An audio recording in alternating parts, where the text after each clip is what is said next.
Hello, here is ZAPY speaking. This week we'll comment on the town hall. It's not just one, it's two town hall of each individual presidential candidate. They all have their own town hall. And what makes it more crazy is they layer on the same time. So that's a very ridiculous situation. And we will comment on this whole event by introducing an overarching comedian's video. He will give us a take upon the situation. And then we go to a specific example of Trump and Joe Biden, where our key message is how you should or should not engage your audience. You notice I use the word should here. There's some consideration there. It's quite clear cut in the public speaking. So here I will turn the floor to Aaron. He will run the video for us. The first one up will be Jimmy Kimmel. Let's see what Jimmy Kimmel does to keep his audience interested. Many are wondering why NBC would schedule this at the same time as Biden's town hall instead of on another night or even just in another time slot so we could see what both candidates have to say. The answer to the question is NBC sucks. That's why. And you should never watch that channel. It's a real peacock block is what it was. That's such a good and a bad pun at the same time. I like that. So just to comment on the engagement thing, obviously his audience is going to be biased. His audience probably already likes him. They're already tuning in, which is obviously a great start, as if people already like you, of course they're going to listen, but you still need to earn their attention. And I think he does this in a couple ways. One, humor. He's got the humor in there through deadpan delivery. Like he's saying, he's got this like blank look on his face. He's like, and why would NBC do this? Because they suck. And because he says it without any emotion, it makes it seem serious, and it's also a bit of a surprise. And there's a theory of humor is that humor is subversion of expectations. Breaks your expectation, and that forces you to laugh in a sense. So I think that was something that he did quite well. He's engaging well with his audience. He's got some good facial expressions. He's changing his voice. I think of the hosts, Jimmy Kimmel handles not having a full audience the best, probably, because he seems to have a very similar style to how he did before, and he's getting good engagement, in my opinion, because of it. Yeah, I want to comment on two powerful pauses Jimmy Kimmel used here. The whole video don't have much words, and sometimes the pauses is really powerful. A simple, concise word with powerful pause to deliver the punch.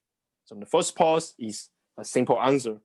The second pause, he even puts it longer and to make the peacock joke, which is double layered, as Aaron said. So that two pause is something we should consider in the public speaking. Don't be afraid of silence. It's a powerful tool, that's for sure.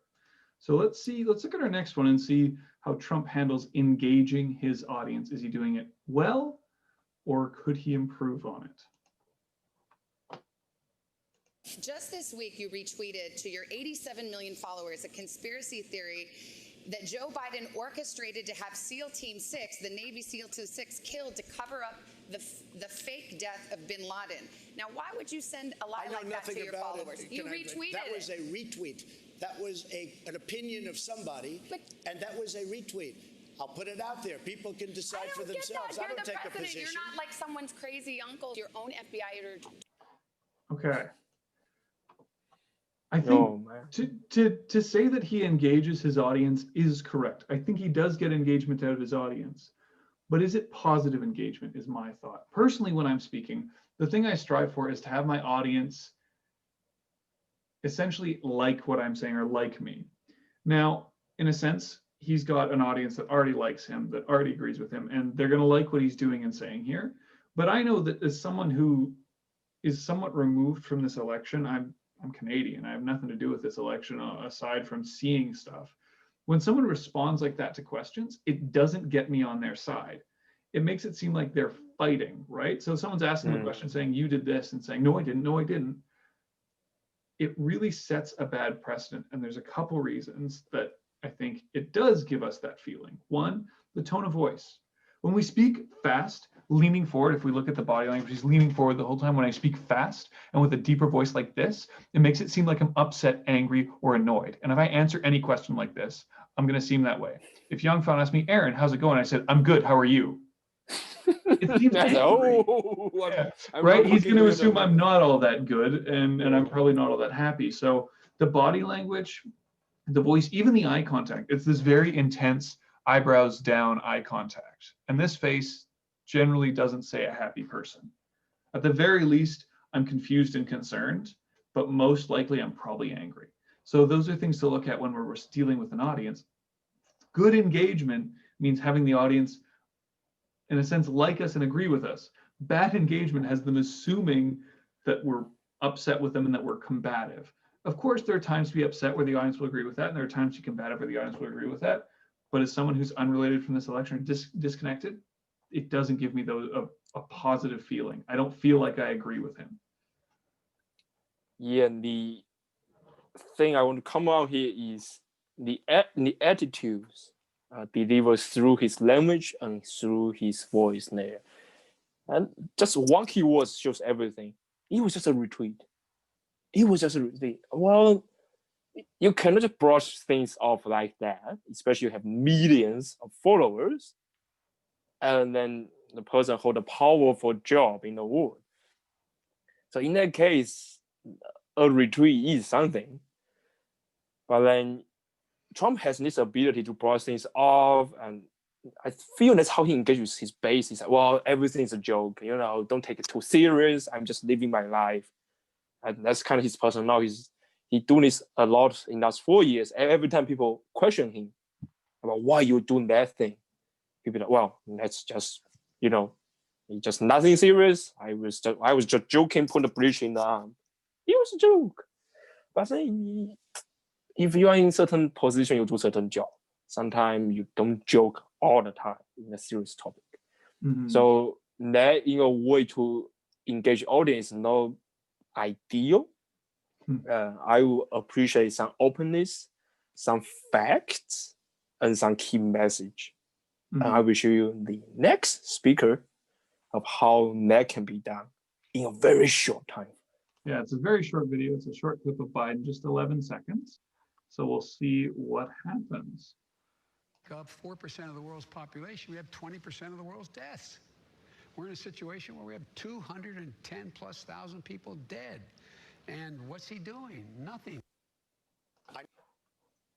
So, that was a great moment to pause that video. So it's funny because Biden sounds unhappy. He does have that eyebrows down face, but the tone isn't a low voice. It's a higher voice. So it sounds like he's talking to us like this, like, I don't like what's happening. And that higher tone of voice, so as much as he does have the same facial expression, which once again, I don't recommend that facial expression when you're talking to an audience, unless you have a specific reason. I think the voice is actually giving us a better reason because it's saying, look, this voice says work together. This voice says I'm angry, right? So it's a different style of speaking, and he's answering the question in a way that shows that he's not angry at the person asking it, he's angry at the situation. And of course, he's commenting on his political opponent, which personally, I don't actually like when politicians do. I wish politicians would more speak to their own achievements, as opposed to looking at the failures of others. There's an election going on in BC, and every second ad I get on YouTube is about how John Horgan's a terrible person, and Andrew Wilkinson, I think is the other guy, is an awful man too. And it doesn't make me want to vote for anyone. So I don't like that Biden did that. But at the same time, I think he's getting better engagement, more positive engagement from his audience, because he's not going with a voice that says, I'm angry at you, the person asking the question, or the moderator. He goes with a voice that says, I'm angry at the situation. This bothers me. And I think that's an important distinction. And it's an interesting thing to see that a tiny little change, a higher tone of voice says a lot more. In terms of the content there, he does a great job, and I'm sure, I think Yangfan's got more to say about the content than I normally do, as per usual. So I'll leave that.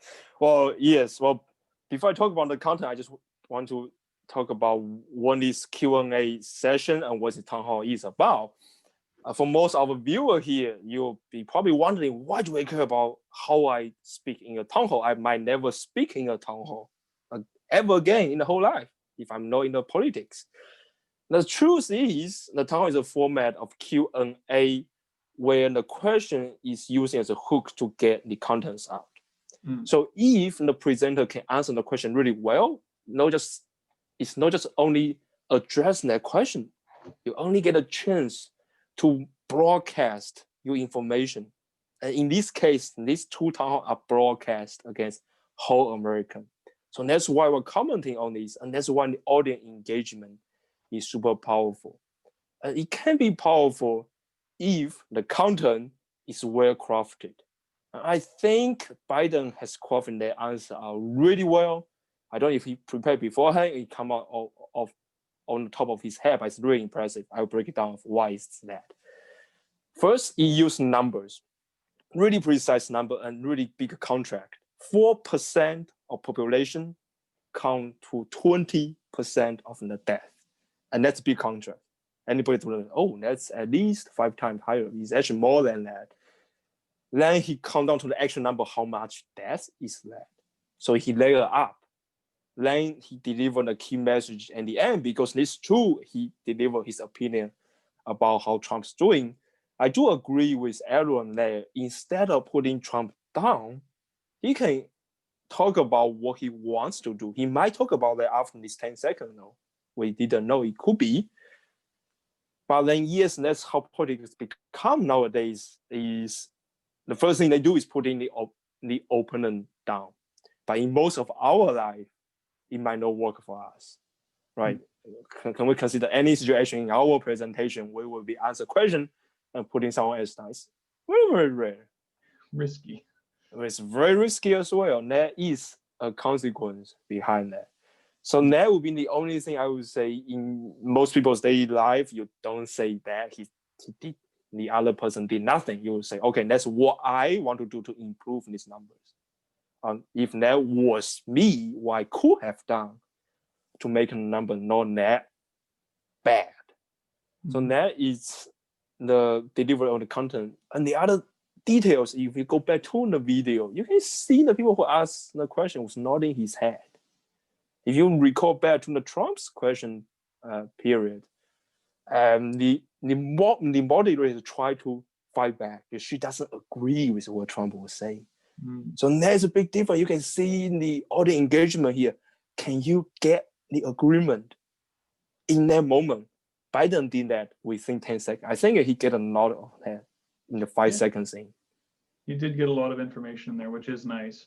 I mean, at the end of the day, it is important to consider, and it's something I've mentioned a couple of times, these people are all playing to their audience. Jimmy Kimmel, Biden, Trump, they all have a message they're trying to send. Jimmy Kimmel is, I'm funny, and he's being witty, right? Biden is, like, when we look at Trump, his message is that I'm a big guy and I don't make mistakes, is what it kind of feels like the message is. Whereas Biden's is, I'm a reasonable person, right? And are they all telling the truth? Are they all lying? I don't know. I mean, it affects me insofar as the country just south of us is going through a tumultuous time, but they're all sending the same a content specific message. So it's an interesting way of doing it. They're all doing different things. I personally prefer Biden over Trump politically, and I think his answer was better in this case. But that's probably because I might also be biased because I think because I do prefer him politically. Yeah, that's true. As we Canadian on the south, on the north of the border here, we are closely watching the things unfold. And for some unfortunate event, we see our U.S. friend going through in past few months. It is a bit heart-wrenching to watch through. So we hope, like, we are commenting on this event as it goes, but we really hope things can settle down a bit more. Yeah. Although it's not our country, but it is our neighbor. So we do hope the neighbor is doing well, at least doing okay, bare minimum. So, but then the contents in really here, like how you engage different audience. I think Aaron summarized in really, really beautiful way of 3 people have different emphasis and they all have their own personality and method of delivering the key message to the audience. And you can do whatever you want, but ZAPY Speaking here will advise you do a more reasonable way but then you deliver with a passion and strong interest. So if you have Biden's reasonable and with Trump's passion, you might be a pretty good speaker. That would be an engaging speaker, that's for sure. Mm-hmm. All right. Well, Okay. I think that covers everything that's worth saying. So keep watching for speaking, keep aiming to improve, and have a lovely day. Have a lovely day here.